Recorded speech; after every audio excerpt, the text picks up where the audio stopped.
Provision of for filing return of income and self assessment.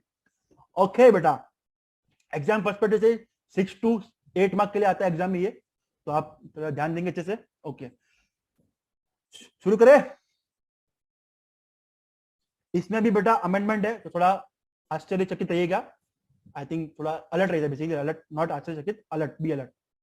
Okay, so let's start with the beautiful topic जिसका नाम है return filing and self assessment. Okay, अच्छा, इस topic में बात करने वाले कि किस किस पर्सन को रिटर्न फाइल करना है और कब कब करना है, क्या किस किस को करना है और कब कब करना है, ठीक है, और कितने प्रकार के होते हैं return basically. Okay okay sir, सबसे पहले आपके सामने आ रहा है सेक्शन नंबर 139, जो बात करते हैं रिटर्न फाइलिंग के बारे में।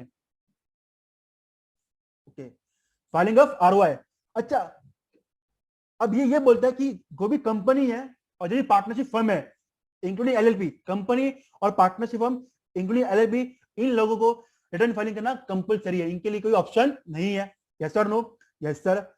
एंड बाकी लोग अगर other person in that case अगर उनका जीटी है, व्हाट इज जीटी है? तो जीटी बाई सिटी नहीं ना, अगर उनका जीटी है gross total income before claiming 54, 54D, 54B, 54EC, 54F का एग्जेम्पशन। ये 54 क्या है? ये पढ़ा आपने? 54E, 54EC कहाँ पढ़ा आपने? ये 54, 54B, 54EC कहाँ पढ़ा आपने? किसे पढ़ा है?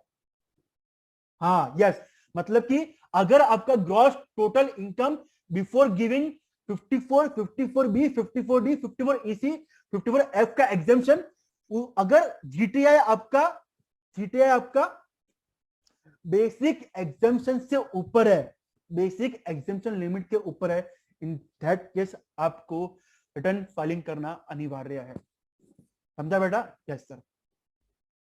ओके, आगे बढ़ते हैं। अब एक पॉइंट है कि अगर कोई रेसिडेंट है एंड ऑर्डिनरी रेसिडेंट है, क्या ROR है, बराबर ROR है, अगर वो है बेनिफिशियल ओनर, क्या बेनिफिशियल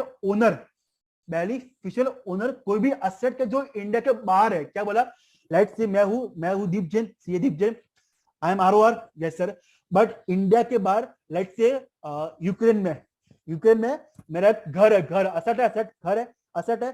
अब घर में मेरा ओनरशिप है, इंटरेस्ट है, इन दैट केस मेरे को रिटर्न फाइलिंग करना कंपलसरी है, भले मेरी इनकम बेसिक के ऊपर हो या ना हो।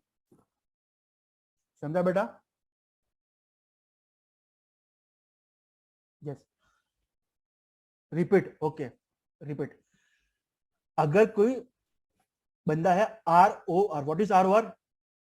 Resident and ordinary resident, yes, अगर वो है बेनिफिशियल ओनर किसी असेट का एंड वो असेट इंडिया के बाहर है, इन दैट केस उसे रिटर्न फाइलिंग करना कंपलसरी है, भले उसकी इनकम बेसिक से ऊपर हो या बेसिक के नीचे हो। समझा ये पॉइंट? ओके सर, ये what is beneficial owner? Beneficial owner का मतलब होता है कि कोई भी असेट जो इंडिया के बाहर है उसमें आपका इंटरेस्ट है, एंड आपके पास इंडिया के बाहर के असेट, लेट्स से अगर कोई प्रॉपर्टी है, आपका है interest, beneficial owner, but let's से इंडिया के बाहर बहुत सारी बैंक में मेरा है अकाउंट, क्या है? Account, hello, bank account. अब वो बैंक अकाउंट में मेरे पास अथॉरिटी है सिग्नेचर करने का, साइन करने का, इन दैट केस मैं बेनिफिशियल ओनर मान लिया जाऊंगा किसी असेट का जो इंडिया के बाहर है, एंड मुझे रिटर्न फाइलिंग करना अनिवार्य हो जाएगा। समझा?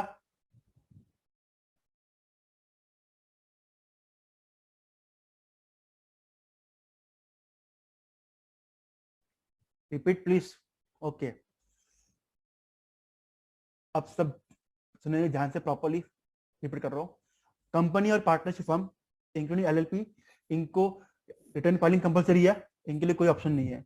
अदर पर्सन में अगर उनका जीटीआई 54B, 54EC, 54D या 54F के पहले उनका अगर बेसिक के ऊपर है अमाउंट, इन दैट केस उनको भी ROR भरना कंपलसरी है। यस, अगर कोई ROR है, कौन ROR, अगर वो है बेनिफिशियल ओनर किसी असेट का जो इंडिया के बाहर है, इन दैट केस उसको भी रिटर्न फाइलिंग करना कंपलसरी है। फिर व्हाट इज बेनिफिशियल ओनर?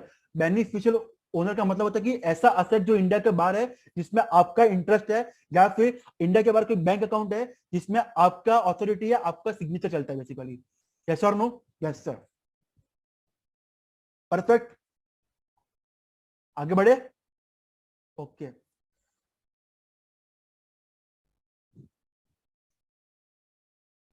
बढ़ू आगे मैं। ओके, अब अब अब अब बात कर रहे हैं beneficiary of asset located outside India. अगर कोई किसी असेट जो है, बेटा मैं ही ना, अगर मैं रहता हूँ इंडिया में रहता हूँ, ठीक है, मैं इंडिया में रहता हूँ एंड मेरे पास लेट्स से कोई अकाउंट है जो इंडिया के बाहर का है, उसको ऑपरेट करने का मेरे पास अथॉरिटी है, साइनिंग अथॉरिटी बेसिकली, मैं उस अकाउंट से ट्रांजेक्शन कर सकता हूँ। इन दैट केस मैं मुझे रिटर्न फाइलिंग करना कंपलसरी है, भले मेरी इनकम बेसिक के ऊपर हो या ना हो।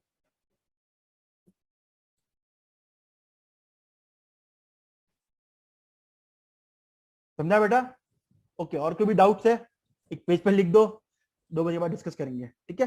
ओके, अब अगर कोई असेट इंडिया के बाहर है एंड कोई पर्सन है बेनिफिशियरी है, क्या पहले हमने बात की बेनिफिशियल होने की, अब बात करी बेनिफिशियरी की। इन दैट केस उसको आरओआई भरने की जरूरत नहीं है, अगर उस असेट के जो असली मालिक है उसने अपनी इनकम में वो असेट इंक्लूड कर दिया है, ठीक है? अब बात हो रही है 3 पॉइंट्स, और 3 पॉइंट में भी उसको रिटर्न फाइलिंग करना कंपलसरी है। कौन से 3 point? One of the most important, please focus over here. अगर किसी भी पर्सन ने अपने करंट अकाउंट में, अगर किसी भी पर्सन ने अपने करंट अकाउंट में 1 करोड़ से ज्यादा का डिपॉजिट किया है, हेलो, अगर किसी पर्सन ने अपने करंट अकाउंट में 1 करोड़ से ज्यादा का डिपॉजिट किया है, इन दैट केस उसको रिटर्न फाइलिंग करना कंपलसरी है। अगर किसी पर्सन का इलेक्ट्रिसिटी का खर्चा, अगर किसी पर्सन का इलेक्ट्रिसिटी का खर्चा 1 लाख से ज्यादा आता है पूरे साल में, इन दैट केस उसको भी रिटर्न फाइलिंग करना कंपलसरी है। अगर किसी पर्सन ने विदेश की यात्रा की है, क्या विदेश की यात्रा, फॉरेन ट्रैवल एक्सपेंडिचर जो 2 लाख के ऊपर है, या तो उसके लिए या किसी और पर्सन के लिए, इन दैट केस उसको रिटर्न फाइलिंग करना कंपलसरी है। लेट्स से मैं दीप हूं, मैंने अपने लिए फॉरेन ट्रैवल एक्सपेंडिचर किया 3 लाख का, कंपलसरी है? यस। लेट्स से मैंने मेरे दोस्त मुकुल के लिए उसको बोला कि भाई तू ऑस्ट्रेलिया घूम गया, तेरा पूरा खर्चा हो जाऊंगा, एंड वो खर्चा वो 5 लाख का। इन दैट केस खर्चा किया मुकुल ने, बट स्पॉन्सर मैंने किया, इन दैट केस मुझे रिटर्न फाइलिंग करना कंपलसरी है। समझा बेटा?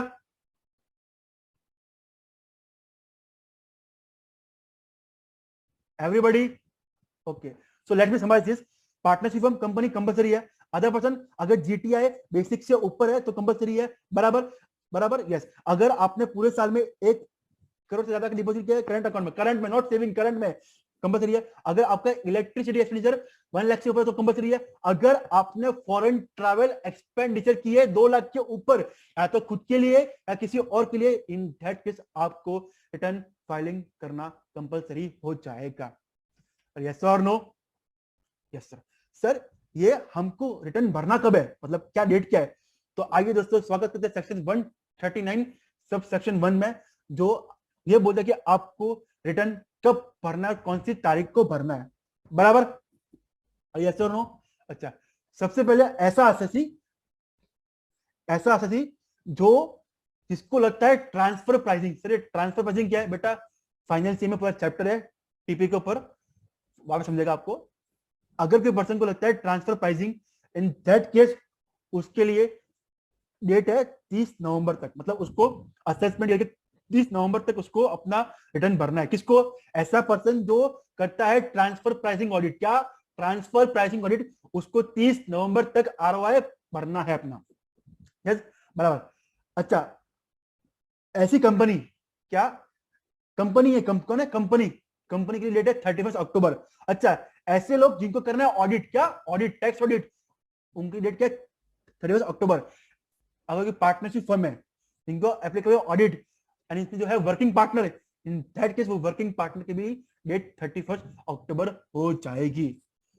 एंड बाकी जो लोग बच गए, इन दैट केस उनकी 31 जुलाई है। समझा ये पॉइंट? Can I repeat? क्या मैं रिपीट करूं पॉइंट ये फिर से?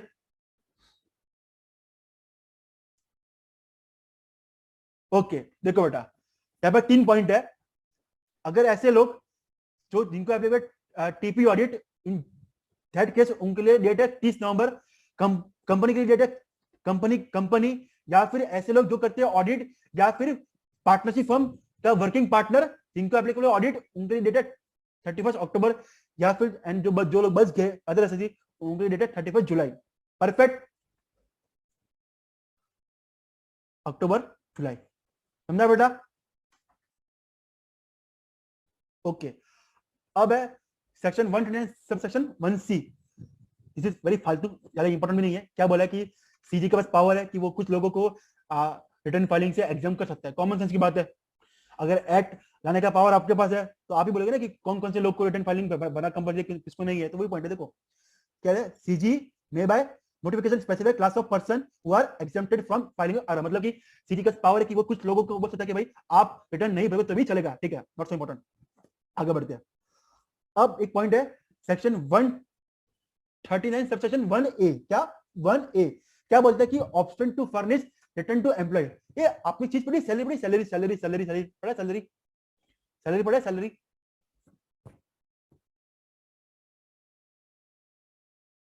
हाँ, उसमें क्या होता ना कि अभी अगर कोई पर्सन कहता नौकरी, क्या नौकरी एम्प्लॉय है, देन उसके पास ऑप्शन है एम्प्लॉय के पास कि वो अपनी सारी की सारी इनकम की डिटेल एम्प्लॉयर को दे सकता है एंड एम्प्लॉयर उसके बिहाफ पे उसका रिटर्न भर सकता है। नॉट सो इंपॉर्टेंट, फालतू पॉइंट था, ध्यान देना ही मत। देख लो एक बार, एक बार पढ़ लो क्या है। Option to furnish return to employer section give an option to salary person to furnish ROI for any PY to his employer activity. मतलब कि एम्प्लॉय तेरे पास ऑप्शन है कि तू अपनी सारी इनकम की डिटेल दे दे एम्प्लॉयर को, एम्प्लॉयर तेरे बिहाफ पे तेरा रिटर्न भर देगा। परफेक्ट, समझा? फालतू पॉइंट है, ज्यादा समझना ही मत, नॉट सो इंपॉर्टेंट, ठीक है। ओके अब ठीक है सेक्शन 110 सब सेक्शन 1B। ये पॉइंट बोलता है कि इतना फालतू पॉइंट है। ये बोलते कि एसएससी के पास पर्सन के पास पावर ऑप्शन है कि वो अपना रिटर्न कंप्यूटर के जरिए भर सकते हैं। You can file return through computer software. देखो क्या बोला है, filing of ROI through computer mode. वही तो करते ना। हेलो हेलो, समझा ये पॉइंट क्या है? दोनों फालतू पॉइंट है, नॉट सो इंपॉर्टेंट। पहला पॉइंट क्या बोलता है कि भाई एम्प्लॉय तू अपनी सारी इनकम की जानकारी अपने एम्प्लॉयर को दे दे एंड वो तेरे रिटर्न भर देगा। दूसरा पॉइंट बोलता है कि भाई ऐसे जी तेरे पास ऑप्शन है कि तू अपना रिटर्न कंप्यूटर की मदद से भर सकता है। अभी वही तो करते हम, ठीक है, नॉट सो इंपॉर्टेंट, फालतू सेक्शन है, ठीक है। अब आ रहा है अपना मेन सेक्शन। क्या मेन सेक्शन? नजरें सबकी स्क्रीन के ऊपर, this can be your exam question. Okay देखो, अब सर मैं करता हूं बिजनेस। क्या करता हूं मैं? बिजनेस। ओके सर, क्या जरूरी है हर टाइम बिजनेस में प्रॉफिट ही होता है? क्या हर टाइम बिजनेस में प्रॉफिट होता है? नहीं सर, कभी कभी बिजनेस में लॉस भी होता है। Yes sir. ओके तो इनकम टैक्स एक्ट ये बोलता है कि अगर आपको बिजनेस में लॉस हुआ है, अगर आपको बिजनेस में लॉस हुआ है एंड अगर आपको वो लॉस को करना है कैरी फॉरवर्ड, क्या carry forward, carry forward, in that case आपको रिटर्न टाइम पे भरना पड़ेगा। समझे? मतलब कि let's come to section 139 sub section 3 loss return. क्या बोला है? ROI needs to be filed up to due date for carry forward of following loss. मतलब कि अगर आपको ये लॉस को करना है कैरी फॉरवर्ड, क्या carry forward, in that case आपको अपना रिटर्न ड्यू डेट के पहले भरना पड़ेगा। फिर कौन सी लॉस? एक तो आपका बिजनेस का लॉस, दूसरा आपका स्पेक्यूलेशन बिजनेस वाला, तीसरा आपका लॉस फ्रॉम पैसे बिजनेस, चौथा आपका लॉस इन सीजी, पांचवा आपका loss from activity of owning and maintaining race horse. Can I repeat again this 5 points? क्या मैं रिपीट करूं फिर से पॉइंट?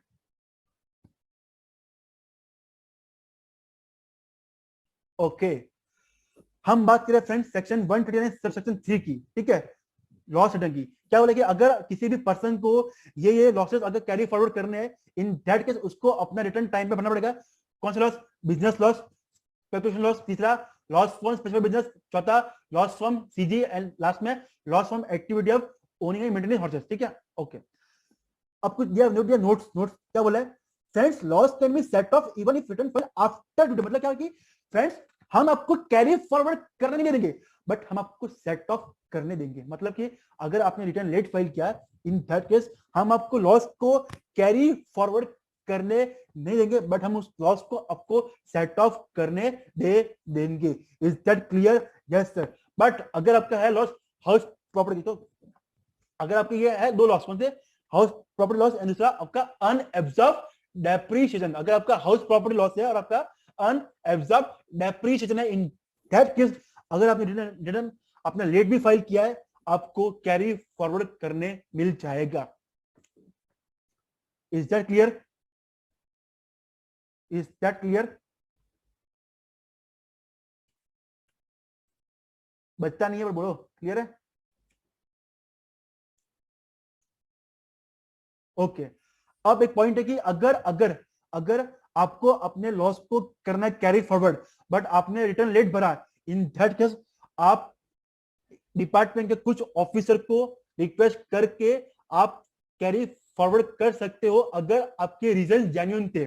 बराबर, आपको लॉस को करना है कैरी फॉरवर्ड, आपने रिटर्न लेट फाइल किया, बराबर, इन दैट केस आप डिपार्टमेंट के कुछ ऑफिसर को रिक्वेस्ट करके आप अपने लॉस को कैरी फॉरवर्ड कर सकते हो, प्रोवाइडेड वो रीजन क्या हो? जेन्युइन हो। क्या हो? जेन्युइन। सर हमको किसको करिए रिक्वेस्ट? अगर आपका लॉस 10 लाख तक है ना, 10 लाख तक, इन दैट केस आपको सीआईटी या पीसीआईटी। अगर आपका लॉस है 10 लाख के ऊपर बट 50 लाख तक, इन दैट केस सीसीआईटी और पीसीसीआईटी। अगर आपका लॉस है 50 लाख के ऊपर, इन दैट केस सीधा CBDT. What is CIT? Who is CIT? CIT क्या है? हाँ, सिर्फ एच नहीं बेटा, सी मैं क्या बोल रहा हूँ, एचपी एंड डेप्रिसिएशन का लॉस तो आप कर सकते हैं कैरी फॉरवर्ड, बट अगर आपके ऊपर के 5 लॉस, ऊपर के 5 लॉस वो आपने अगर रिटर्न के पहले क्लेम नहीं किया, इन दैट केस आप इन लोगों को रिक्वेस्ट करके वो लॉस भी आप कैरी फॉरवर्ड कर सकते हो friends. Yes, commissioner, principal commissioner, बराबर, ओके, एंड सीबीडीटी बराबर। मतलब कि अगर आपका लॉस 10 लाख तक है, आप सीआईटी या पीसीआईटी को रिक्वेस्ट करो। अगर आपका लॉस 10 से ऊपर अगर 50 तक है, इन तरीके से आप सीसीआईटी और पीसीसीआईटी, एंड इफ आपका लॉस 50 लाख के ऊपर है, देन सबसे बड़े पप्पा आपने सीबीडीटी को करो। बराबर? यस और no? Yes sir. Do you want me to summarize this section? क्या मैं इसको करूं समराइज पूरा फिर से? क्या मैं इसको समराइज करूं फिर से पूरा section? Yes sir, please. Okay okay, देखो बेटा, मेरी आंखों में देखो, तुमको टैक्स दिखेगा। ठीक है, हम बात करें लॉस की, रिटर्न की। अगर आपको अगर आपके ये पास अगर आपको लॉस हुआ है, एंड अगर आपको इन 5 लॉस को करना है carry forward, in that case आपको अपना आरओआई ड्यू डेट के पहले भरना पड़ेगा। कौन से 5 लॉस? पहला लॉस बिजनेस का, दूसरा स्पेकुलेशन बिजनेस, तीसरा लॉस फ्रॉम स्पेसिफिक बिजनेस, चौथा loss from capital gain, and पांचवा loss from activity of owning and maintaining horse. But but but अगर आपने रिटर्न लेट फाइल किया, इन दैट केस हम आपको सेट ऑफ करने देंगे, हमको कैरी फॉरवर्ड करने नहीं देंगे। बट अगर आपका हाउस प्रॉपर्टी या फिर आपका अनएब्जॉर्ब डेब्ट का लॉस है, इन दैट केस वो आपका कैरी फॉरवर्ड हो जाएगा, भले आपने रिटर्न लेट फाइल किया हो। अच्छा, अगर आपको ऊपर के 5 लॉस करने हैं कैरी फॉरवर्ड एंड आपने रिटर्न लेट फाइल किया है, इन दैट केस आप डिपार्टमेंट के कुछ ऑफिसर को रिक्वेस्ट करके आप लॉस को कैरी फॉरवर्ड कर सकते हो। अगर आपका लॉस 10 लाख तक है, in that case CIT and PCIT.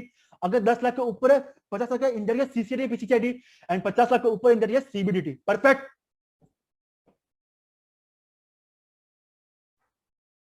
Perfect. Okay, आगे बढ़ते हैं। एक सेक्शन है, सेक्शन 139 सबसेक्शन 4। क्या? 139 सबसेक्शन 4 जो बात करते हैं बी लेटेड रिटर्न। क्या? बी लेटेड रिटर्न मतलब कि आपने रिटर्न लेट भरा। अच्छा, बी लेटेड रिटर्न सर हम कब तक भर सकते हैं? मतलब कि आपने ड्यू डेट के बाद आप भरोगे रिटर्न। अच्छा, हम रिटर्न कब तक भर सकते हैं? हम रिटर्न कब तक भर सकते हैं? उसके बारे में बात करेंगे ये सेक्शन में। ओके, अगर आपने अपना रिटर्न ड्यू डेट के अंदर नहीं भरा है, इन दैट केस मैक्सिमम आप रिटर्न भर सकते हो। देखो, या तो 3 मंथ्स असेसमेंट पूरा आ रहा है उसके 3 महीने पहले, या फिर असेसमेंट कंप्लीट हो गया which ever is earlier. Hello, अगर आपने अपना रिटर्न ड्यू डेट के पहले नहीं भरा, इन that case you can file be related return. कब तक? 3 मंथ्स प्रायर टू सेक्शन, बात करें अपन बी रिलेटेड रिटर्न की, मतलब कि अगर आपने अपना रिटर्न ड्यू डेट के पहले नहीं भरा है, in that case you can file be related return. Yes sir. कब तक? 3 months prior to end of relevant assessment year, या फिर before completion of assessment whichever is earlier. अच्छा, कैन एनीवन टेल मी ये 3 months prior to end of assessment year है, यहाँ पे कौन सी डेट आएगी? जो वर्ड है 3 months prior to end of assessment year, यहाँ पे कौन सी डेट आएगी?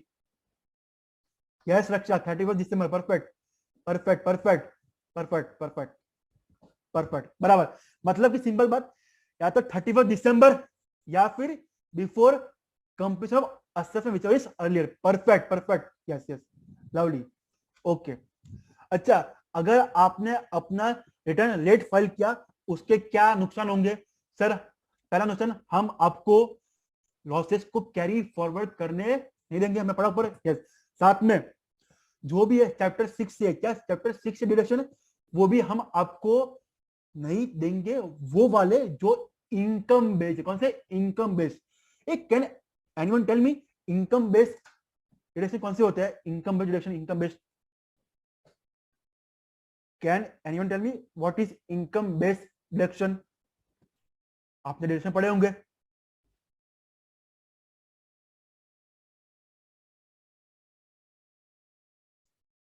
हेलो, सब शांत क्यों हो गए?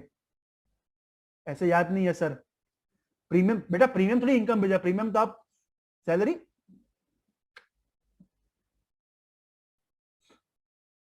आपने पढ़ा है? ये पढ़ा है? आपने पढ़ा रॉयल्टी? पढ़ा रॉयल्टी? रॉयल्टी 80 आरआरबी, 80 क्यूक्यूबी पढ़ा आपने? रॉयल्टी 80 आरआरबी, 3 लाख का रॉयल्टी था ना, 3 लाख का रॉयल्टी। यस, ये सब क्या आपके? ये है आपके इनकम बेस्ड। तो हम आपको इनकम बेस्ड डिडक्शन का बेनिफिट नहीं देंगे, हम आपको लॉस को भी कैरी फॉरवर्ड करने नहीं देंगे, साथ में हम आप पे 234A का इंटरेस्ट भी लगेंगे, हमने पढ़ा आगे। Yes sir. और लास्ट में आपको हम लेट फाइलिंग फीस भी लगेंगे। कितनी? या तो 5 या 1000। बेटा यहाँ पे 5000 क्यों आया? बेटा यहाँ पे 5000 क्यों? 10 क्यों नहीं आया? यहाँ पे 10 क्यों नहीं आया? बेटा यहाँ पे 5 क्यों आया? क्यों यहाँ पे 10 नहीं आया? बिकॉज हमने पढ़ा ना कि भाई लेट की फीस 2 है, या तो 5 या 10,000। क्योंकि अगर 31 दिसंबर तक भरा तो 5,000, उसके बाद भरा तो 10,000। समझा बेटा आपने? हेलो, समझा? बढ़ू आगे में? Okay, repeat repeat repeat. अगर आपने रिटर्न लेट फाइल किया, इन दैट केस हम आपको लॉस को कैरी फॉरवर्ड करने नहीं मिलेगा। Yes sir. आपको चैप्टर 6A के डिडक्शन नहीं मिलेंगे। यस बेटा, 1000 मालूम करेगा अगर आपकी नेट टैक्सेबल इनकम, मैं बोलता हूँ, साथ में आपको 234A लगेगा इंटरेस्ट, साथ में आपको लगेगी लेट फी। अच्छा, अब अगर आपकी नेट टैक्सेबल इनकम पास के अंदर है तो कितनी लेट फी है बता दो ना।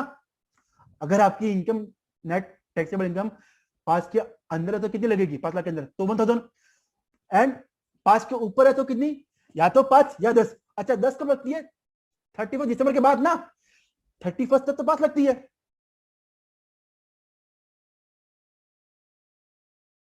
हेलो, समझा? अच्छा हाँ गुंजन, ठीक है ठीक है, ओके परफेक्ट, आगे बढ़ते हैं। ठीक है, बढ़ू मैं आगे? सर बढ़िए, प्लीज आगे बढ़िए, बढ़ना ही पड़ेगा। बेटा बिफोर, आपने पूछा ना रेशमा, पूछा ना आपने बिफोर कंप्लीशन असेसमेंट, या असेसमेंट की डेट होती है ना जब असेसिंग ऑफिसर ने आपका असेसमेंट किया, इसकी कोई डेट नहीं है बेटा। जब डिपार्टमेंट ने आपको बुला दिया, आपको ले लिया रिमांड पे, जब उसने अपना असेसमेंट किया कंप्लीट, वो डेट बेटा। और ये आपका आता है फाइनल सी में असेसमेंट चैप्टर पूरा। ठीक है बेटा, okay, good doubt, you are asking very good doubt बच्चे लोग, I am liking it.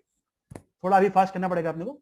Doubt you can write on paper, upon discuss करेंगे 2 बजे बाद भी, डोंट वरी अबाउट दैट। ठीक है, चलो अब बात करते हैं हम रिवर्स रिटर्न। क्या बोला सेक्शन 1, सेक्शन क्या 139 सेक्शन 5 मतलब रिवर्स रिटर्न। क्या सर, क्या मैं अपना रिटर्न रिवर्स कर सकता हूँ? Can I reverse my return? क्या मैं अपना रिटर्न को रिवर्स कर सकता हूँ?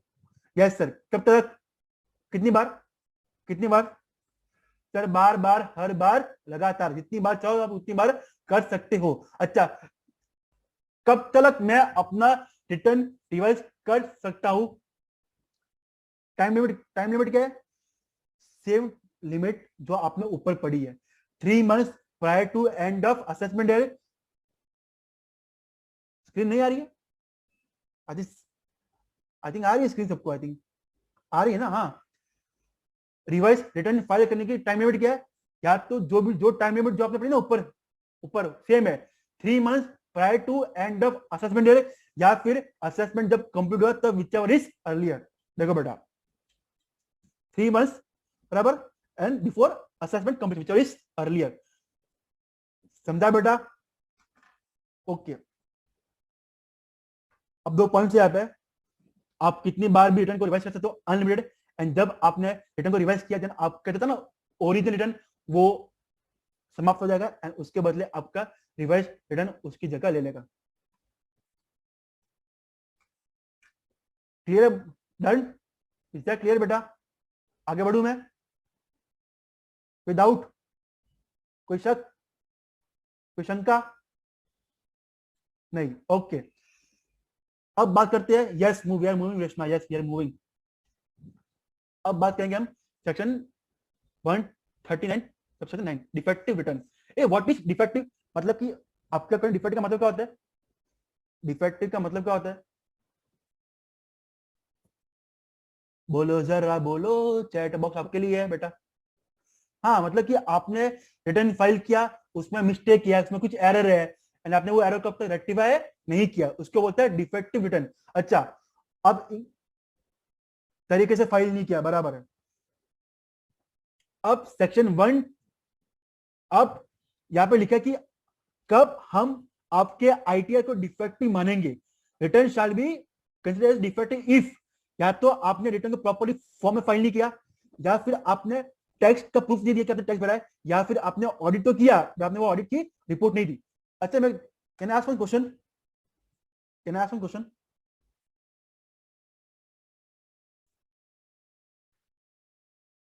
इसे पढ़े नहीं point, return not filed in prescribe form, इसका एग्जांपल है ना, एग्जांपल। आपने रिटर्न को प्रिस्क्राइब फॉर्म में फाइल नहीं किया, इसका एग्जांपल हमने पढ़ा है बेसिकली।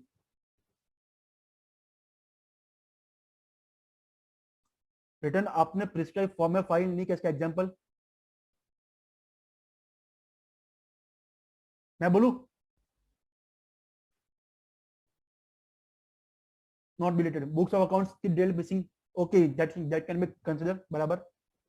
आई एम आस्किंग कि रिटर्न आपने प्रॉपर्ली फॉर्म में प्रिस्क्राइब फॉर्म में फाइल नहीं किया, different person having different form numbers, perfect. बेटा Sonam, can you give some example? ITR 1 2, yes yes, कहने से अगर आपने yes form 10 IE, perfect Gunjan, you got it, आज जो आपने पढ़ा था बेसिकली। बाकी के भी आंसर राइट ही है, but I want that form 10 IE, perfect, lovely.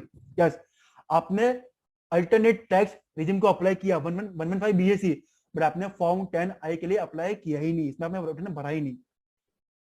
Okay, बढ़ू आगे मैं? ओके, तो कब आपका रिटर्न होगा डिफेक्टिव? जब आपने प्रॉपर फॉर्म नहीं भरा, आपने टैक्स का प्रूफ दिया, आपने ऑडिट की रिपोर्ट सबमिट नहीं की, बराबर। अच्छा, एओ आपको 15 डेज का टाइम देगा आपको अपना डिफेक्ट को रेक्टिफाई करने के लिए। अगर आपने डिफेक्ट को रेक्टिफाई नहीं किया 15 डेज के तहत, इन दैट केस आपके रिटर्न को वो इनवैलिड का करार दे देंगे। समझा पॉइंट? ये मतलब कि प्रॉपर फॉर्म नहीं है, प्रॉपर प्रूफ ऑफ टैक्स नहीं है, लास्ट में क्या है, आपने प्रॉपर ऑडिट रिपोर्ट नहीं दिया, इन दैट केस आपको 15 डेज का समय देगा एओ वो डिफेक्ट को रेक्टिफाई करने के लिए। आपने रेक्टिफाई कर अच्छी बात है, अगर आपने रेक्टिफाई नहीं किया इन दैट केस आपके रिटर्न को हम इनवैलिड मान लेंगे। और समझा कि नहीं समझा? क्लियर है? ओके, आगे बढ़ू मैं।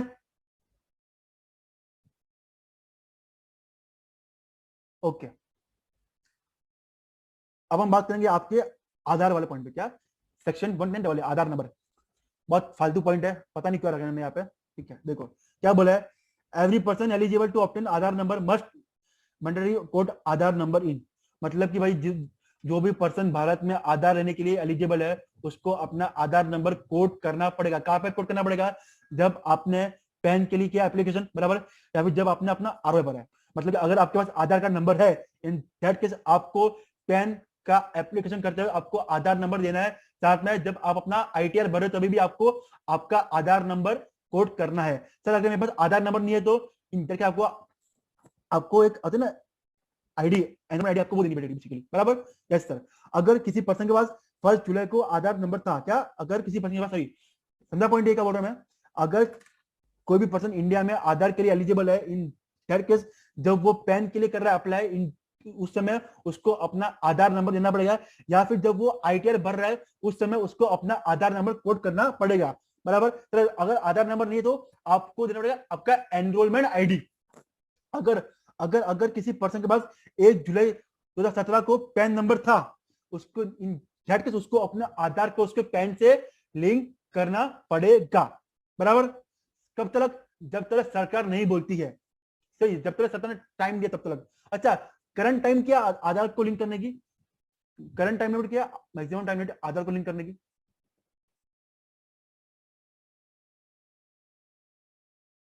करंट 31 मार्च 2022। अच्छा हाँ बराबर। अगर उसके बाद क्या तो 500 लेट फी, फिर 30 जून, 30 जून के बाद क्या तो 1000 रुपया, बराबर।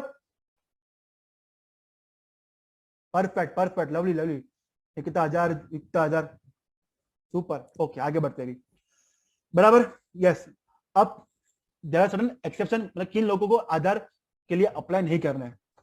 एक तो वो लोग जो रहते हैं आसाम में, जेएंडके में एंड मेघालय में। एक वो जो बंदा है एनआर। दूसरा जिसकी एज होगी 80, भाई वो बंदा 80 के ऊपर हो गया, वो भी जाएगा ऊपर, आप बोलो उसको आधार लिंक करने के लिए, बराबर। हाँ, लास्ट में जो भारत का नागरिक नहीं है। मतलब कि 4 लोगों को आधार से लिंक नहीं करना अपना पैन। कौन से? एक तो वो जो रहते हैं आसाम में, जेएंडके मेघालय में। दूसरा एनआर। तीसरा सुपर सीनियर सिटीजन। लास्ट में नॉट सिटीजन ऑफ इंडिया, जो भारत का नागरिक नहीं है। परफेक्ट, आगे बढ़ू मैं,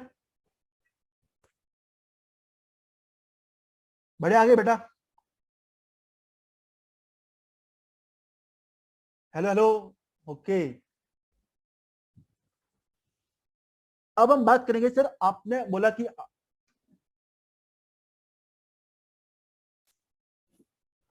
अब सर हम जो रिटर्न फाइल करेंगे, हम जो रिटर्न फाइल करेंगे उसको वेरीफाई कौन करेगा? तो वही है सेक्शन 140 जो बात करते हैं कि आपका आईटीआर कौन वेरीफाई करेगा। ओके, यस और नो? Yes sir. ओके, अगर कोई है इंडिविजुअल इन केस वो खुद ही अपना रिटर्न करेगा वेरीफाई। बट अगर इंडिविजुअल इंडिया में नहीं है, या फिर इंडिविजुअल पागल है, क्या है? पागल, मेंटली इनकैपेसिटेड। क्या बोला? या तो वो इंडिया में नहीं है, या फिर वो पागल है, या मेंटली नॉट नॉट केपेबल। इन खैर केस उसके बिहाफ पे जो है पर्सन कंपिटेंट, वो वेरीफाई करेगा। देखो बेटा, competent to verify on behalf of individual. Perfect, yes sir. अगर एचयूएफ है करता, बट अगर करता इंडिया में नहीं है, या फिर करता पागल है, इन दैट केस कोई भी एचयूएफ का एडल्ट मेंबर, बराबर। अगर पार्टनरशिप फर्म है, in that case managing partner. But अगर कोई मैनेजिंग पार्टनर नहीं है, इन दैट केस कोई भी फर्म का एडल्ट पार्टनर। यस और नो? सही जा रहे अपन? Yes sir. ओके, अगर कोई है एलएलपी, क्या? LLP, in that case designated partner. अगर कोई डेजिग्नेटेड पार्टनर नहीं है, in that case any partner और एनी अदर पार्टनर में भी प्रिस्क्राइब। अगर कंपनी है, इन दैट केस एमडी। अगर कोई एमडी नहीं है, इन दैट केस कोई भी कंपनी डायरेक्टर।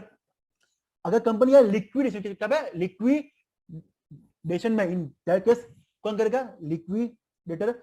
अगर कंपनी है इंसॉल्वेंसी में, in that case insolvency professional appointed by authority. Last में अगर कोई है कौन सी party political party, in that case CEO. If है एलए, कौन एलए मतलब local authority, in that case PO. What is PO? Principal officer. And other person में person competent to verify. Can I repeat पूरा फिर से? इतना कि important खासी है। क्या मैं रिपीट करूं फिर से? Can I repeat this whole again? नहीं समझ तो क्या होगा। If you want to learn, याद करना, तो क्या मैं रिपीट करूं इसको फिर से अगर आपको याद नहीं हुआ तो? ओके, अब बढ़ते हम आगे। ठीक है बेटा, ओके। अब हम बात करेंगे फ्रेंड्स आपके बारे में, किसके बारे में? पेन के बारे में। किसके बारे में? PAN. PAN what is PAN का फुल फॉर्म क्या है? पेन का परमानेंट अकाउंट नंबर। अच्छा, अब हम यहाँ पे बात करेंगे किसको पेन लेना है और कब तक पेन लेना है। क्या? किसको पेन लेना है और कब तक पेन लेना है? देखो बेटा, किसको पेन लेना है और कब तक लेना है। सबसे पहले, अगर किसी पर्सन की टोटल इनकम उसके बेसिक से ऊपर है, इन इन दैट केस कहने से उसको रिटर्न फाइलिंग करना पड़ेगा। सर उसको इन दैट केस उसको असेसमेंट ईयर के 31 मई के पहले पहले उसको पेन के लिए अप्लाई करना पड़ेगा। Perfect, yes. नजरें सबकी स्क्रीन के ऊपर और अपनी बुक के ऊपर। अगर कोई पर्सन करता है बिजनेस या प्रोफेशन, क्या इन एंड उसका टर्नओवर या ग्रॉस रिसिप्ट 5 लाख के ऊपर है, 5 लाख के ऊपर, इन दैट केस उसको प्रीवियस वर्क खत्म होने के पहले पहले उसको पेन के लिए अप्लाई करना है। ऐसा नो? Yes sir. अगर कोई बंदा है रेसिडेंट इंडिविजुअल के अलावा, क्या रेसिडेंट इंडिविजुअल के अलावा उसने कोई किया financial transaction, in that case उस एंड वो उसकी वैल्यू 2.5 लाख के ऊपर है, इन दैट केस उसको 31 मई के पहले या 31 मई तक उसको पेन के लिए अप्लाई करना है। अगर कोई पर्सन है MD, director, partner, trustee, author, founder, karta, CEO, PO और office bearer of any person और agent of such person, in that case उसको 31 May of following financial year के पहले उसको पेन के लिए अप्लाई करना है। समझा ये पॉइंट? कैन आई रिपीट फिर से? ओके, देखो बेटा, हम बात कर रहे हैं किसको पेन के लिए अप्लाई करना है और कब तक पेन के लिए अप्लाई करना है।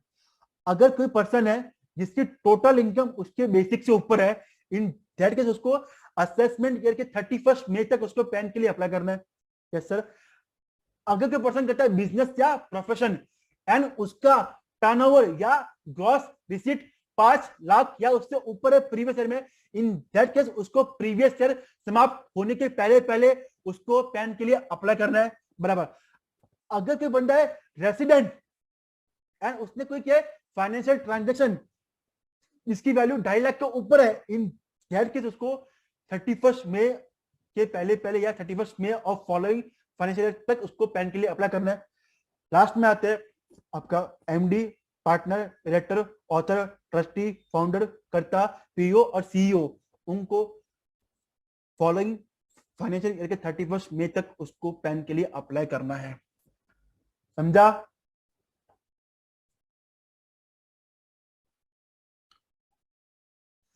बेटा पीओ मतलब प्रिंसिपल ऑफिसर। प्रिंसिपल आपने पढ़ा ना, प्रिंसिपल ऑफिसर बेटा, प्रिंसिपल ऑफिसर।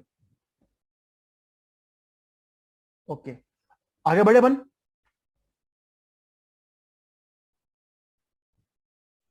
बढ़े आगे आगे, बढ़े आगे अपन। कैन वी मूव हेड बेटा? क्या हम आगे बढ़ सकते हैं? आपके अगर परमिशन हो तो।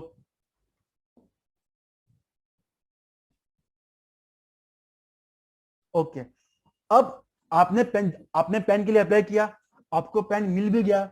इन दैट केस अब एक सेक्शन है कि जब आपको पेन मिला, आपको कुछ कुछ ट्रांजेक्शन करते समय आपको अपना पेन कोड करना पड़ेगा।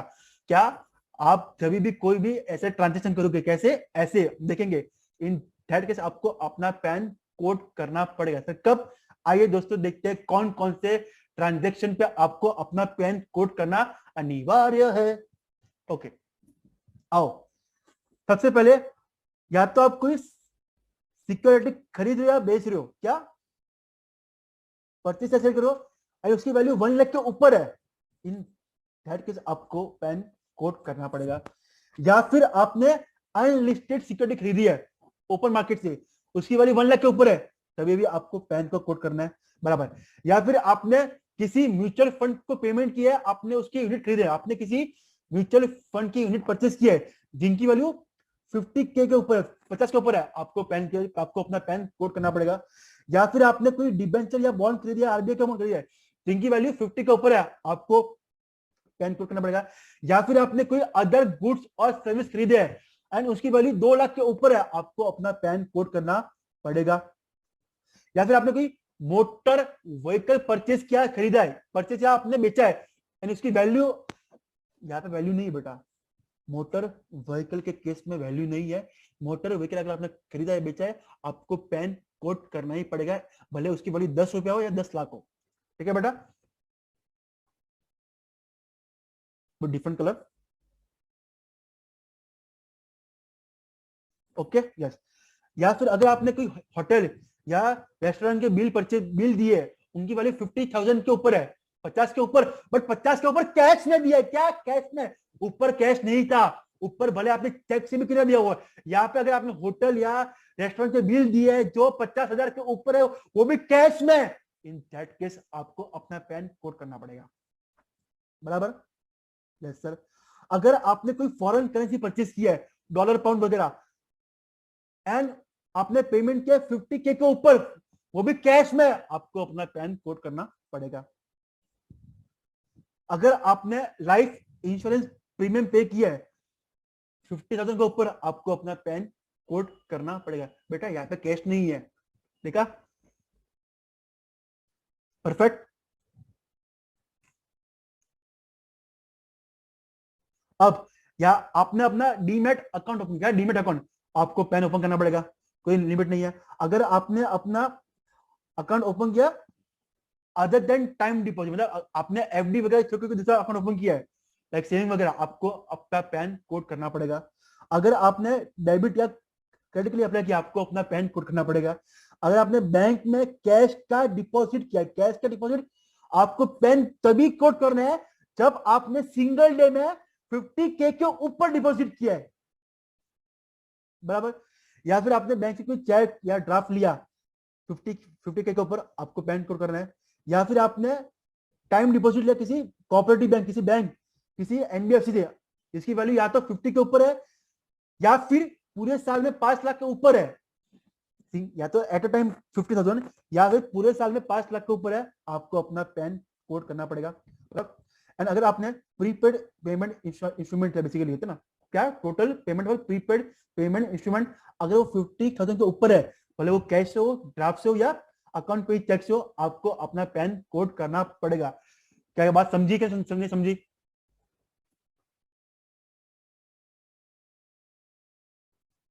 बेटा ये थोड़ा आपको थोड़ा इसको याद करना पड़ेगा कोडिंग और पेन से थोड़ा।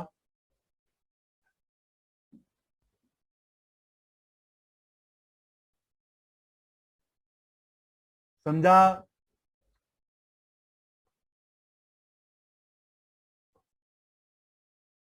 बेटा याद तो हो गया ना कोडिंग और पेन कब कब कोड करना है।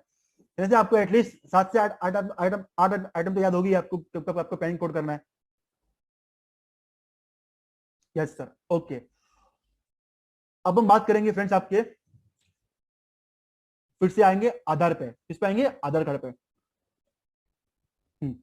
अब क्या लिखा है, पैन एंड आधार इंटरचेंजेबल, क्या लिखा है, पैन एंड आधार को इंटरचेंजेबल बोला गया है, मतलब जो पैन है वही आपका आधार है, जो आधार है वही आपका पैन है। ऐसा क्यों? देखो बेटा, अगर एवरी पर्सन जिसको who is required to furnish or intimate quote his PAN may furnish intimate quote his Aadhaar number in your, मतलब कि किसी भी पर्सन को अगर कुछ जगह पे पैन कोड करना था, जो हमने देखा ना अभी, अगर किसी पर्सन को कुछ जगह पे अपना पैन कोड करना था या पैन को इंटीमेट करना था, उसके बदले वो अपना आधार कार्ड नंबर भी कोड कर सकता है। एंड हम ये मान लेंगे कि आपने अगर आधार नंबर कोड किया तो हम ये मान लेंगे कि आपने अपना पैन ही कोड किया। क्या बोला मैंने? कुछ पर्सन को कुछ जगह पे अपना पैन का नंबर, कुछ पर्सन को कुछ जगह पे कहने से उनका अपना पैन कार्ड का नंबर देना पड़ता है, यस और no? Yes sir. But let's say अगर उसके पास पैन कार्ड नहीं है, आधार कार्ड है, ऐसा आधार कार्ड कोड किया है, इन दैट के समय मान लेंगे कि आपने अपना पैन ही कोड कर दिया है। अच्छा, ये कब होगा? जब या तो उसके पास पेन नहीं है बट आधार नंबर है, या फिर उसके पास पेन तो है एंड उसने अपने आधार और पेन को लिंक भी करा दिया है। समझा? हेलो हेलो हेलो हेलो, नजर है स्क्रीन के ऊपर? मैं क्या बोल रहा हूँ, समझा पॉइंट? ये कि अगर अगर किसी भी पर्सन को, yes, can be use interchangeably, अगर किसी भी पर्सन को अपना पैन का कोड करना था कुछ जगह पे, बट उसके पास पेन नहीं है एंड उसके पास आधार नंबर है, इन दैट के समय मान लेंगे कि आपने अगर अपना आधार नंबर कोड किया है, यू विल अज्यूम दैट कि आपने अपना पेन ही कोड किया है। या फिर उसके पास पेन तो है, साथ में उसने अपना पेन और आधार दोनों को लिंक करा दिया है, इन दैट केस अगर आपने आधार कोड किया, हमें मान लेंगे कि आपने अपना पेन ही कोड कर दिया है। बराबर? परफेक्ट, आगे बढ़े। ओके, अब एक सेक्शन है 139 बी। क्या 139 बी बात करता है टैक्स रिटर्न प्रीपेरर। क्या? टीआरपी। क्या बोलते हैं इसको? टीआरपी। तुम्हारी टीवी की नहीं। Section 139 B, tax return preparer. अच्छा, हिंदुस्तान में या इनकम टैक्स एक्ट में कौन टीआरपी बन सकता है? तो देखो बेटा, इनकम टैक्स एक्ट बोलता है कि हर इंडिविजुअल, कोई भी इंडिविजुअल टीआरपी बन सकता है एक्सेप्ट ये लोग। मतलब ये चार लोग जो ना, ये चार लोग ये टीआरपी नहीं बन सकते। कौन से? सीए, नुकसान हो गया अपना, सीए। दूसरा लीगल प्रैक्टिशनर। तीसरा officer of schedule bench. And चौथा employ of specified class of person. Sir कौन से क्लास ऑफ पर्सन? वो अब तक नोटिफाई नहीं किए। देखो बेटा, हिंदुस्तान में हर इंडिविजुअल टीआरपी बन सकता है except for CA, legal practitioner, officer of schedule bench and last में officer employ of specified class of person. समझा ये पॉइंट? हेलो, समझा? ओके। अब कौन कौन अपना रिटर्न और अपना आरओआई और अपना आईटीआर टीआरपी के जरिए फाइल कर सकता है? क्या कौन कौन अपना सीएस भी बन सकता है? ओके, ठीक है।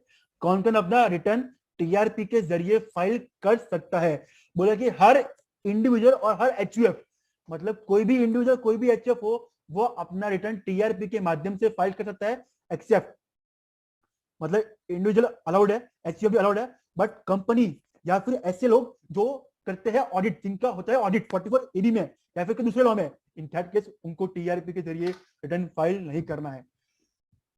अच्छा, can anyone tell me other law में कौन सा होता है ऑडिट? अदर लॉ में कौन कौन से होते हैं ऑडिट अदर लॉ में? अदर लॉ में कौन कौन से ऑडिट आते हैं बेटा? यस, कंपनी ऑडिट, बराबर। मतलब कि देखो, हर इंडिविजुअल और हर एचयूएफ अपना रिटर्न टीआरपी के जरिए भर सकता है एक्सेप्ट फॉर कंपनी एंड वो लोग जो या तो करते हैं टैक्स ऑडिट या फिर अदर लॉ में उनका होता है ऑडिट, उन लोगों को टीआरपी के जरिए रिटर्न फाइल करना अलाउड नहीं है, बाकी कोई भी कर सकता है। ओके, अब बाकी बात, जस्ट मिनट, अब बात करेंगे अपन self assessment tax. What is self assessment tax? Can anyone tell me what is self assessment tax?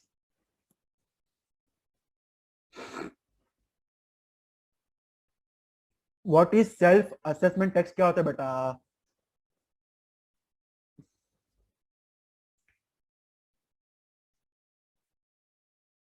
Estimated tax नहीं बेटा, नहीं। सब सो गए क्या? सब सो गए? खुद कैलकुलेट किया टैक्स लायबिलिटी। ओके, बराबर। मतलब कि जब भी आप अपना भरते हो आईटीआर या बराबर या return of income, in that case उस टाइम पे जब भरते हो ना टैक्स, जब आप भरते हो अपना आईटीआर, उस टाइम पे जो आप टैक्स भरते हो उसको बोलते हैं सेल्फ असेसमेंट टैक्स। देखो बेटा, चलिए इंपॉर्टेंट है, नॉट सो इंपॉर्टेंट, कभी भी जिंदगी में क्वेश्चन नहीं आएगा। देखो यार क्या लिखा है, tax to be paid before return filing, बराबर। उसके पहले आपको टीडीएस, टीसीएस, एएमटी जो भी रिलीफ है वो सब अप्लाई करके जो भी टैक्स बच गया उसको बोलते हैं self assessment tax. Yes sir, no? Yes sir. आगे बढ़े, it's not so important, next time भी पढ़ना बात, इतना इंपॉर्टेंट नहीं है। अब एक section 139C, annexure less ROI. इसका मतलब क्या है एनेक्जर लेस आरओआई?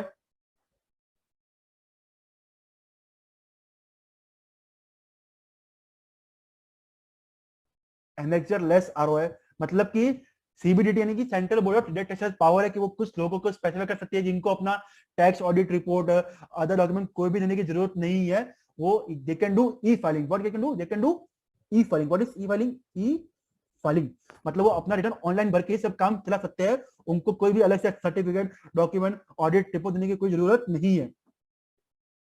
समझा पॉइंट ये?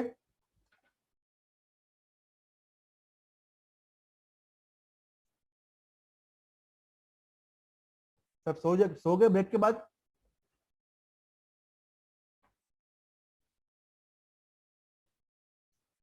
युक्ता बोल रही है नो। ओके बेटा, युक्ता सुनो बेटा, मैं क्या बोल रहा हूँ। क्या बोला कि सीबीडीटी कुछ रूल्स बना सकती है जिसमें वो कुछ लोगों को बोले कि भाई आपको ऑडिट रिपोर्ट, सर्टिफिकेट या कोई भी रिपोर्ट या कोई डॉक्यूमेंट अलग से देने की जरूरत नहीं है, आप अपना रिटर्न ई फाइलिंग कर दो और इन्हें मान लेंगे कि आपने सारे रिपोर्ट डॉक्यूमेंट दे दिए हैं। इसको बोलते हैं एनेक्जर लेस आरओआई। मतलब सिंपल, मतलब आपको करना है आपका ई filing basically. Okay okay, and the last topic for this chapter, and मजे की बात, last topic for this chapter basically which is the amendment. Last topic आपका है अमेंडमेंट बेसिकली फ्रेंड्स। क्या है आपका? अमेंडमेंट। सो नजर सबके स्क्रीन के ऊपर, this is one of the most important amendment for this पूरे आपके जो पेपर ना टैक्स का पेपर, मोस्ट इंपॉर्टेंट अमेंडमेंट क्या है देखो जरा। सब देख रहे हैं यहाँ पे? नजरें सबकी स्क्रीन के ऊपर, अमेंडमेंट है, प्रॉपर ध्यान देंगे, आपको इस पे एग्जाम में एमसीक्यू आ सकता है। ओके, अब आपको पता है हमने सेक्शन पढ़ा है 139, यस और नो? यस। उसमें क्या लिखा है कि भाई किन किन लोगों को रिटर्न फाइलिंग करना कंपलसरी है? Yes sir. अब उन लोगों के साथ साथ सीबीडीटी ने, डिपार्टमेंट ने ये लोग और ऐड किए कि भाई इन लोगों को भी अपना रिटर्न फाइलिंग करना कंपलसरी है। मतलब कि बेटा ऊपर कंपनी फर्म को कंपलसरी था, यस सर। अब ये 5 लोग को भी रिटर्न फाइलिंग करना कंपलसरी है। कब? आइए देखते हैं, नजरें सबकी स्क्रीन के ऊपर। देखो बेटा, क्या मैंडेटरी ऑप्शन है ही नहीं, रिटर्न फाइलिंग अमेंडमेंट है, ये साल से आया है। क्या अगर कोई पर्सन कर रहा है क्या बिजनेस, क्या कर रहा है बिजनेस, एंड उसका टोटल सेल या टर्नओवर या ग्रॉस रिसीट बिजनेस में अगर उसका 60 लाख से ऊपर है, क्या 60 लाख से ऊपर, सब लिखेंगे चैट बॉक्स में लिमिट, सब चैट बॉक्स में लिमिट लिखेंगे, लिमिट याद करनी है अपने को, अमेंडमेंट है। क्या लिमिट है? अगर कोई पर्सन कर रहा है बिजनेस, उसका टर्नओवर, सेल्स, जीआर अगर 60 लाख के ऊपर है, उसको रिटर्न फाइलिंग करना कंपलसरी है। परफेक्ट। दूसरा, अगर कोई पर्सन कर रहा है प्रोफेशन, क्या प्रोफेशन, एंड अगर उसकी टोटल ग्रॉस रिसिप्ट 10 लाख के ऊपर है, इन दैट केस उसको भी रिटर्न फाइलिंग करना कंपलसरी है। लेकिन सबने लिखा 10 लाख, अगर कर रहा है प्रोफेशन, देन क्या लिमिट है? 10 लाख के ऊपर गया तो आपको रिटर्न फाइलिंग करना कंपलसरी है। सर यहाँ पे फर्क क्या है? बेटा हम कभी भी रिटर्न फाइलिंग के लिए क्या देखते हैं? हम देखते हैं ग्रॉस टोटल इनकम। जब भी रिटर्न फाइलिंग के लिए क्या देखते हैं अपन? हम देखते हैं ग्रॉस टोटल इनकम देखते हैं, यस और नो? अरे यस और नो, बराबर ना? कि अगर आपके जीटी अगर आपका टैक्सेबल इनकम लिमिट के ऊपर है, can you file return, yes और नो? Yes sir. बट यहाँ पे क्या बोल रहे हैं? यहाँ पे जीटीए की बात नहीं हो रही है, यहाँ पे आपके बिजनेस के टर्नओवर और ग्रॉस रिसीप्ट की बात हो रही है फ्रेंड्स। समझा? Yes sir. बिजनेस में 60 लाख के ऊपर, प्रोफेशन में 10 लाख के ऊपर, ठीक है। दूसरा, अगर कोई रेसिडेंट इंडिविजुअल जिसकी एज 60 ईयर्स के ऊपर है, अगर कोई रेसिडेंट इंडिविजुअल जिसकी एज 60 के ऊपर है, इन दैट केस अगर उसका टीडीएस और टीसीएस टोटल मिला के, अगर कोई रेसिडेंट इंडिविजुअल उसकी एज 60 के ऊपर है एंड उसका टीडीएस और टीसीएस मिला के 50 या उसके ऊपर जा रहा है, इन दैट केस उसको भी रिटर्न फाइलिंग करना कंपलसरी है। लिखेंगे चैट बॉक्स में, क्या लिमिट क्या है, चैट बॉक्स में लिखेंगे। 50 लाख नहीं बेटा, 50,000, 50,000। गुंजन बेटा 50K, बेटा गुंजन जाग जाओ, गया जाओ, हाँ बराबर। अब क्या है, एनी अदर पर्सन, क्या एनी अदर पर्सन, अगर कोई दूसरा पर्सन है इनके अलावा, इन्होंने ऊपर पढ़ लिए, अगर उनका टीडीएस या टीसीएस 25,000 के ऊपर है, इन दैट केस उनको भी रिटर्न फाइलिंग करना अनिवार्य है, बराबर। यस। अब लास्ट पॉइंट, अगर किसी पर्सन का कोई सेविंग बैंक अकाउंट, क्या अगर कोई पर्सन का कोई है सेविंग बैंक अकाउंट एंड अगर उसने अपने सेविंग बैंक अकाउंट में, बेटा यहाँ पे सेविंग की बात हो रही है, सेविंग की, करंट अकाउंट की बात हमने ऊपर कर ली है, यस और नो, यस सर। अगर किसी पर्सन का है सेविंग बैंक अकाउंट एंड उसने अपने सेविंग बैंक अकाउंट में 50 लाख से ज्यादा का डिपॉजिट किया है, इन दैट केस उसको भी रिटर्न फाइलिंग करना कंपलसरी है। सब लिखेंगे चैट बॉक्स में, सेविंग बैंक अकाउंट 50,000 के ऊपर।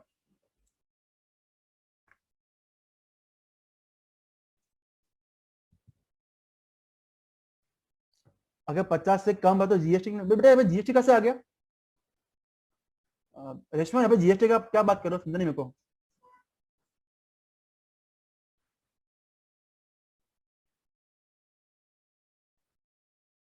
ओके सो, तो बेटा can I summarise this section, क्या मैं इस सेक्शन को समराइज करूं फिर से एक बार पूरा का पूरा, do you okay. Hello hello, नजर सबकी मेरे ऊपर देखो बेटा, अगर कोई पर्सन करते हैं अपना बिजनेस, इन दैट केस अगर उसके बिजनेस का टर्नओवर या ग्रॉस जो भी है, अगर वो 60 लाख के ऊपर है, उसको रिटर्न फाइलिंग कंपलसरी है।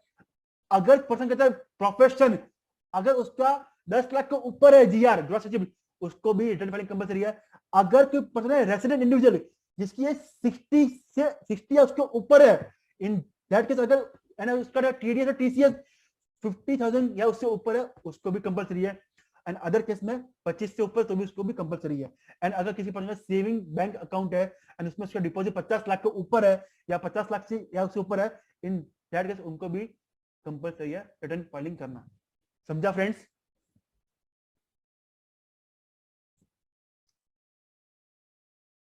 हेलो हेलो, समझा?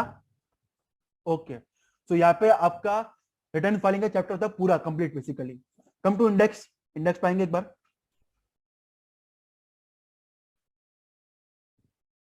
कम टू इंडेक्स। बेटा करंट अकाउंट की लिमिट है ना 1 करोड़, 1 करोड़ आपने पढ़ा था स्टार्टिंग में ही। कम टू इंडेक्स बेटा, ओके। तो बेटा हमने तो क्या क्या कर लिया,